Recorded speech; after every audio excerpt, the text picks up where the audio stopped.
지난 시간 거를 잠깐만 복습하자면요. 진짜 구원을 받은 자들의 특징 첫 번째는요. 다른 믿는 친구들과 함께 그리스도인의 삶을 친밀하게 나누게 된다라고 첫 번째 이유를 삼았었죠. 나만을 향해 있던 관심이 하나님과 형제자매들을 향하게 되어 있고 그들의 기쁨이 곧 나의 기쁨이 되는 그런 삶을 살게 되기 때문에 항상 이웃을 섬기는 모습으로 사는 자로 변화받게 되어 있다고 말했습니다. 그리고 진짜 구원을 받은 자의 특징 두 번째, 자신이 죄인이라는 것을 깊이 깨닫게 됩니다.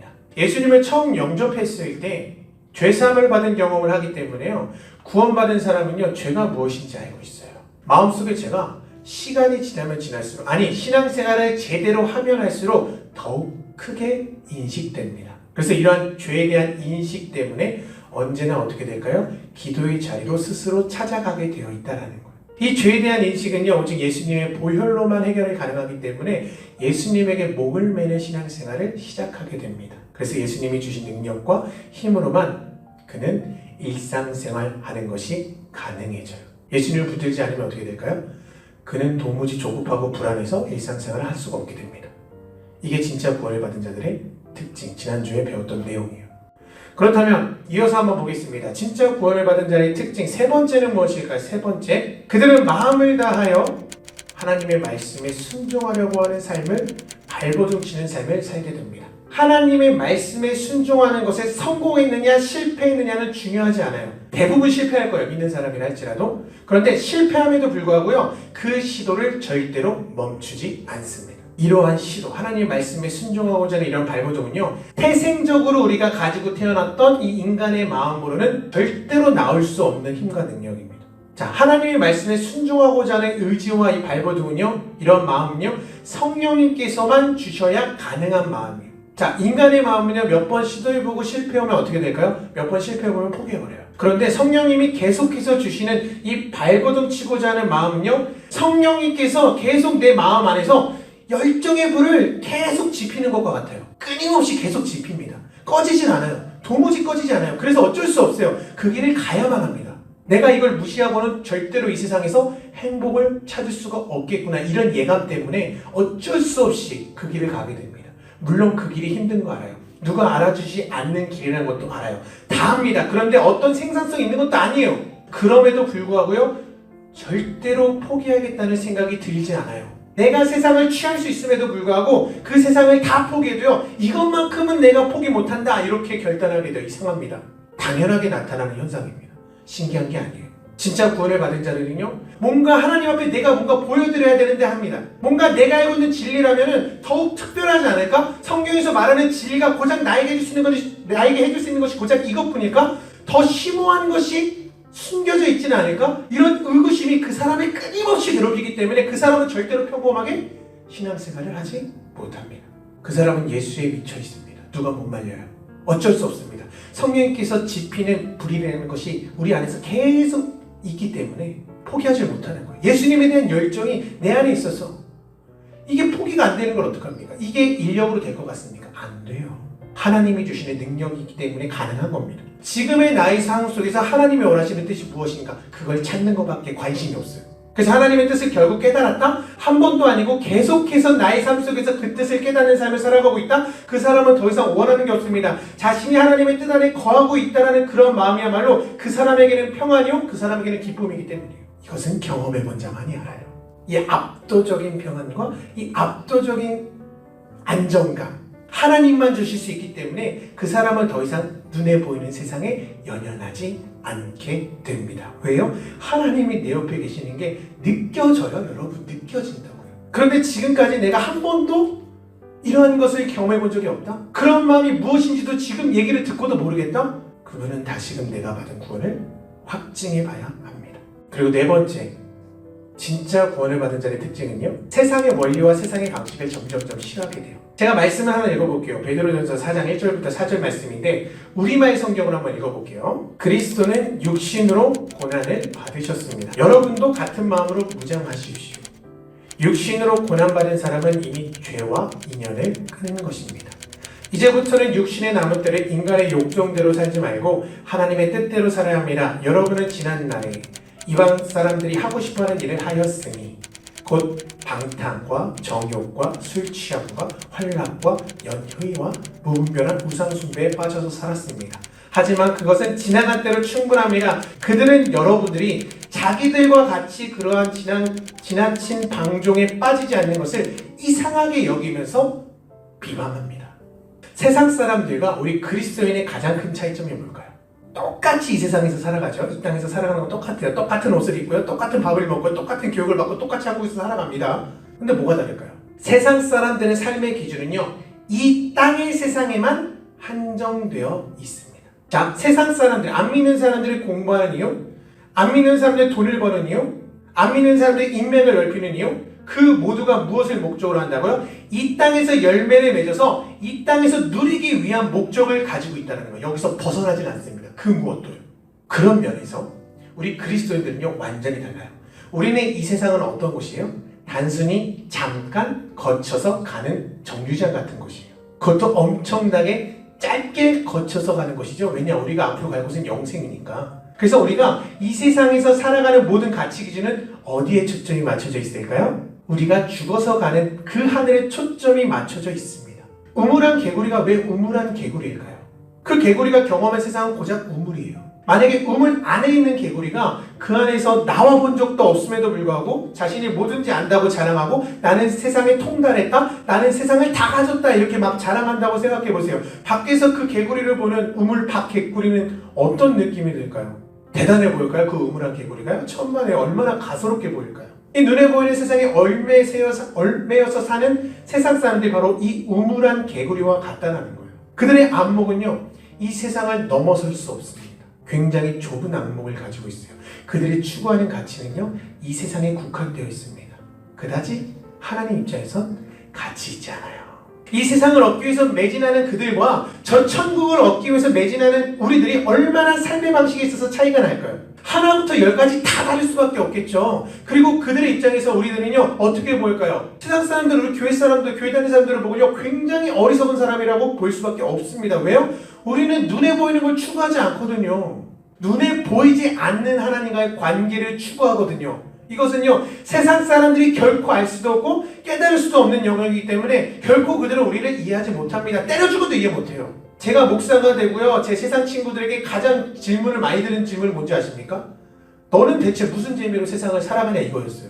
제가 담배를 핍니까? 술을 마십니까? 유흥업소를 갑니까? 아니면 세상 문화에 빠져서 삽니까? 제 친구들을 보기에도 삶이 전혀 재미가 없는 거예요, 목사의 삶이. 그래서 저는 도리어 질문합니다. 그러면 너는 무슨 재미로 살아가냐? 적어도 나는 하나님이 주시는 기쁨인데 너는 그것도 없잖아. 하나만 경험한 사람이 더 정확하겠냐? 양쪽 다 경험해보고 판단해본 사람이 더 정확하겠냐? 저는 이렇게 반박을 합니다. 구원받은 자는요, 그의 삶의 가치와 기준이 하나부터 열까지 하나님으로 인해서 개조를 당하기 때문에 세상 사람들과 똑같은 삶을 사는 것이 아예 불가능해요. 아예. 왜 성경이 원수도 사랑하라 되어 있는 줄 아십니까? 원수를 사랑하는 것은요, 세상 기준으로 보면 얼토당토하는 헛소리입니다. 불가능해요. 근데 우리는 가능해요. 왜 가능할까? 하나님으로부터 그러한 용서를 이미 우리가 받아본 기억이 있기 때문에 이 용서를 토대로 원수도 용서하는 게 가능하구나. 그래서 우리가 믿는 자는요, 아, 그게 진짜 가능한 거였구나. 신앙생활하면서 알게 된다고요. 하지만 세상 사람들은요, 그러한 용서를 얻은 적이 없기 때문에 이 말씀을 보고 뭐라고 생각합니까? 헛소리한다, 이상주의자다, 이렇게 얘기를 하는 거예요. 그냥 세상 사람들과 우리 그리스도인들은요, 겉모습만 같을 뿐이지 완전히 다른 존재입니다. 여러분 그거 아셔야 돼요. 생각과 모든 가치관의 기준이 세상 사람들과 완전히 다른 존재가 된 사람이 그리스도인이라는 거예요. 그래서 성경은 어떻게 말하는지 아십니까? 고린도 후서 5장 17절 이렇게 말합니다. 그런즉 누구든지 그리스도 안에 있으면 새로운 피조물이라. 이전 것은 지나갔으니 보라 새 것이 되었도다. 이처럼 하나님께 구원을 받은 자들은 추구하는 바가 완전히 달라졌기 때문에요, 세상 사람들이 추구하는 가치 기준은 어떻게 됩니까? 점점점 싫어하게 돼요. 왜 싫어하게 돼요? 그다지 가치 있어 보이지 않거든요. 우리가 중요한 건 어디기 때문에? 천국이기 때문에 그렇다 이거예요. 자, 그리고 다섯 번째, 구원을 받은 자들의 특징은요, 주님이 다시 오실 날을 기대하고 사모합니다. 이것은 앞서 살펴봤던 특징들과 이어지는 내용이 있는데요, 아까 제가 복습할 때 말했죠. 믿는 자들은 죄에 대한 인식이 항상 있다고 했습니다.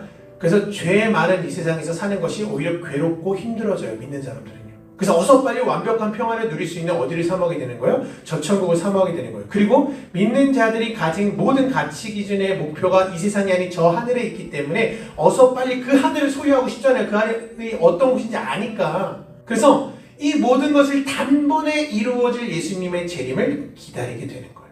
그리고 여섯 번째, 진짜 구원을 받은 자의 특징은요, 죄보다 의를 더욱 많이 행하는 사람으로 변화가 돼요. 성경의 정의로는 세상 사람은요, 죄를 밥 먹듯이 짓습니다. 다시 말해 죄를 습관처럼 지어요. 그런데 믿는 자들은요, 습관처럼 짓던 죄가 점점 없어져요. 그리고 어떻게 됩니까? 반대로 의를 행하는데 습관처럼 행하는 것이 시작됩니다. 믿는 자도 죄는 지어요. 어쩔 수 없어요. 연약하기 때문에. 죄는 짓는데 죄를 짓는데 아무렇지도 않게 짓는 것은 불가능해져요. 왜요? 죄에 대한 아픔과 괴로움이 생겨나 버렸어요. 이제는 합리화가 안 돼요. 죄에 대한 아픔과 괴로움이 그 사람을 괴롭히기 때문에 습관적으로 반복적으로 죄를 짓는다? 와, 힘들어서 못해요. 그렇기 때문에 점점 그 사람은요, 죄 짓는 것이 사라져가고요, 점점 의를 행하는데 능숙해집니다. 이러한 체인지, 이러한 과정, 나의 삶에 나타나기 시작했다? 그러면 그분은 구원받은 분이 맞아요. 그리고 일곱 번째, 진짜 구원을 받은 자의 특징, 진리의 말씀이 딱 선포되면요, 기쁨으로 받아들입니다. 여러분들 마음속에 하나님을 사랑하고 싶은 마음이 있습니까? 하나님을 사랑하고 싶은 이 마음은요, 패시브 스킬이나 마찬가지 기본 장착이 되어 있습니다. 믿는 자들 마음이요. 그 소원함은 있는데 어떻게 하면 하나님을 더욱 사랑할 수 있을까? 이것에 대해서 방법을 모르는 경우가 많아요. 예수님은 이렇게 말씀하신 바 있습니다. 적게 사함을 받은 자는 적게 사랑하느니라. 반대로 이야기하세요. 많이 사함을 받은 자는 많이 사랑하느니라. 누구를요? 하나님을요. 하나님을 사랑하는 방법 간단합니다. 우리의 의지와 노력으로 된다? 안 된다. 오직 한 가지. 예수님을 통해서 우리 안에 있는 죄가 많이 용서를 받으면요, 그 용서를 받은 우리의 마음이 저절로 하나님을 사랑하게 돼 있어요. 저절로. 나는 뭐만 하면 돼요? 회개만 하면 돼요. 회개가 답인데, 그렇다면 우리가 무엇을 회개해야 할지 어떻게 할 수 있어요? 간단합니다. 강단에서 선포되는 말씀을 들으면요, 내 안에 있는 죄가 저절로 드러나게 돼 있어요. 찔리게 돼 있다는 거예요. 찔리게 돼 있다.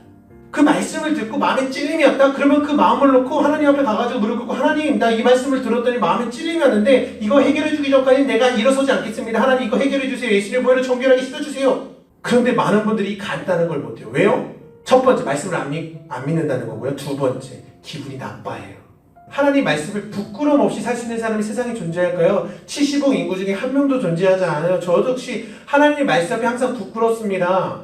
하지만요, 구원받은 자, 진짜 구원받은 자들은요, 나를 부끄럽게 하는 그 말씀 앞에서 오히려 하나님을 만날 수 있는 기회로 삼습니다. 그 부끄러움을. 어떻게 해요? 하나님, 나 그 말씀을 듣는데 너무나 부끄러워요. 그러니까 이 부끄러움을 좀 어떻게 해주세요. 나 찔림이 왔거든요. 이거 어떻게 용서해 주지 않으면 안 될 것 같아요 하고 기도하러 나간다는 거예요. 자, 하나님은 사랑하고 싶다고 얘기를 했는데 그 방법까지 알려줬는데 그 방법 때는 안 사랑한다. 그럼 사랑하고 싶은 마음이 없는 거겠죠. 이 당연한 것이 안 되면 그 사람은 은혜 안에 머무는 자가 아니게 됩니다. 정리할게요. 오히려 이 설교들을 듣고 더 헷갈리는 분이 계실 수도 있어요. 오히려 듣고 보니 내가 구원을 받은 자인지 아니면 구원을 못 받은 자인지 더욱 고민하게 되었다 하는 친구들이 있을 거예요. 그리고 이 설교를 듣더니 확신해가지고 집에 기쁨으로 돌아간 것이 아니라 집에 가서 정말로 내가 구원받은 자가 맞는가? 심각하게 고민하게 된 친구들도 있을 거예요. 그런데 오히려 설교를 듣고 헷갈리거나 더 고민이 되는 친구 있다면 걱정하지 마십시오. 그런 분들이야말로 진짜 구원을 받은 분들 맞습니다. 구원을 못 받은 사람은 애초에 이 설교를 듣고도 아무렇지도 않아요. 그러니까 심각하게 고민이 된다? 평안한 마음을 가지고 돌아가십시오. 그분은 구원받으신 분이 맞습니다. 그런 고민은 누가 주신 고민일까요? 성령님이 주신 고민이에요. 우리가 구원의 확신을 가지게 되었다면요, 분명한 목적이 있어서 하나님께서 우리를 구원하신 것임이 믿어진다면요, 우리가 이제는 무엇을 고민해야 할 때일까요? 하나님, 제가 이제는 무엇을 하면 어떻게 살아야 할까요? 무엇이 하나님을 기쁘게 하는 삶일까요? 이렇게 고민하는 것이 마땅할 줄 믿습니다. 우리의 삶에 있어서 가장 중요하고 가장 우선시 되어야 되는 게 뭔지 아십니까? 구원이에요. 하나님이 우리에게 주신 가장 값진 것은요, 다른 것이 아니라 구원이라는 이 말입니다. 그 다른 어떤 것보다도 우선순위가 되어야만 한다는 거예요. 그 무엇보다도 시급하고요, 그 무엇보다도 중요할 수밖에 없는 게 구원인데, 우리가 날마다 그 구원을 확증하며 확인하는 삶을 사는 것이야말로 어떤 삶일까요? 하나님이 기뻐하시는 삶이라 이거예요. 여러분 잘 생각하세요. 그 하나님이 나에게 역사하실 때, 그 하나님이 세밀한 음성이 나에게 들려올 때, 그 말씀에 내가 응답하며 아멘하며 감사하며 다시 한번 살아갈 힘을 얻을 때 이게 되지 않는데 여러분 무슨 재미로 신앙생활 하십니까? 솔직히 말해서 세상 친구들이 여러분들에게 이렇게 물어본다고 생각해서 너 교회 왜 다니니 하면 여러분들만의 경험이 있어야 되지 않겠냐 이거예요. 그런 관계가 하나님과의 관계가 있어야만 여러분들이 진짜 복음을 전하는데 담대하게 전할 수 있지 않겠냐 이거예요. 그렇기 때문에 여러분 구원만큼은요 스스로 확증하며 확인하는 삶을 사실에서 간절히 소망합니다. 그래서 이 구원에 모든 여러분들의 열정을 쏟으시는 그런 분들이 우리 양문교회 중고등부 친구들이 되기를 간절히 소망합니다.